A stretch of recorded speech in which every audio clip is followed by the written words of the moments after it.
No Lendo para Você de hoje, eu vou apresentar um texto que está na obra O Guardador de Rebanhos, de Alberto Caeiro, que é um heterônimo do Fernando Pessoa. Aliás, o Fernando Pessoa fez muito isso. Escreveu usando heterônimos, como o Alberto Caeiro, Ricardo Reis e outros, não é? Por que ele fazia isso? Essa explicação eu deixo para os especialistas em Fernando Pessoa, que são alguns aí muito bons, né, inclusive. Muito bem, mas antes de ir para o texto, eu queria lembrar a você para se inscrever no canal, ativar o sininho, não é? Se você gostar, dê lá o seu like e também compartilhe o nosso canal. Um dos objetivos é que as pessoas com deficiência visual tenham acesso à literatura. Portanto, se você tem algum amigo que é deficiente visual, compartilhe com ele, avise a ele sobre o nosso canal. Vamos então ao texto que está na obra O Guardador de Rebanhos, de Alberto Caeiro, que é um heterônimo do Fernando Pessoa. O título do texto é Há Metafísica Bastante em Não Pensar em Nada.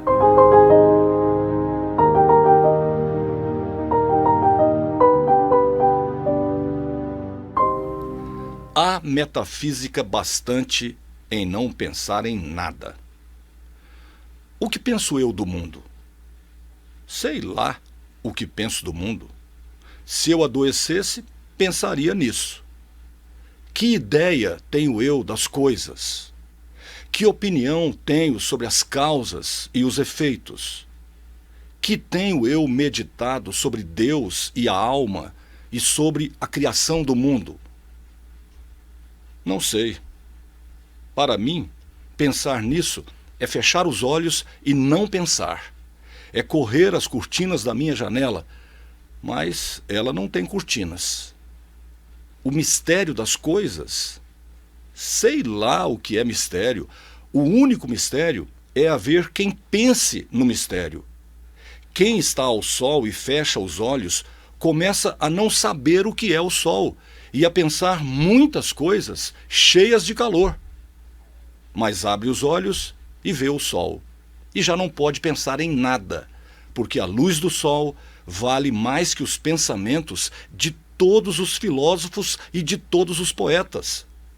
A luz do sol não sabe o que faz, e por isso não erra e é comum e boa.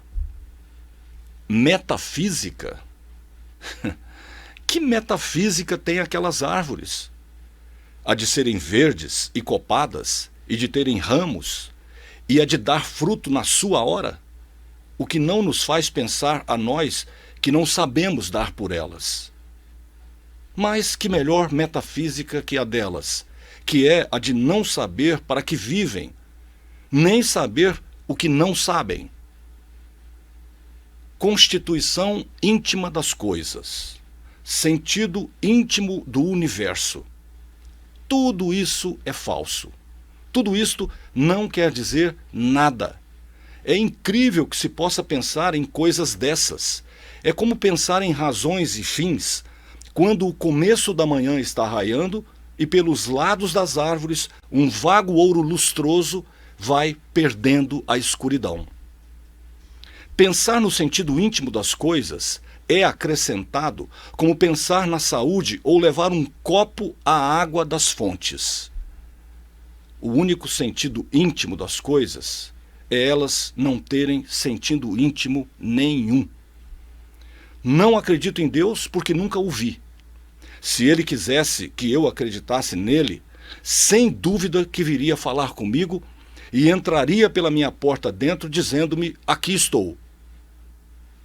Isto é talvez ridículo aos ouvidos de quem, por não saber o que é olhar para as coisas, não compreende quem fala delas com o modo de falar que reparar para elas ensina.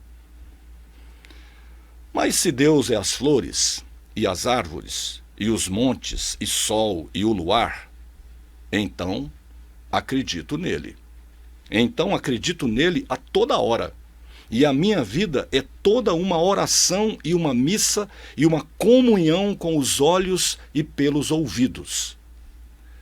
Mas se Deus é as árvores e as flores, e os montes, e o luar, e o sol, para que lhe chamo eu Deus?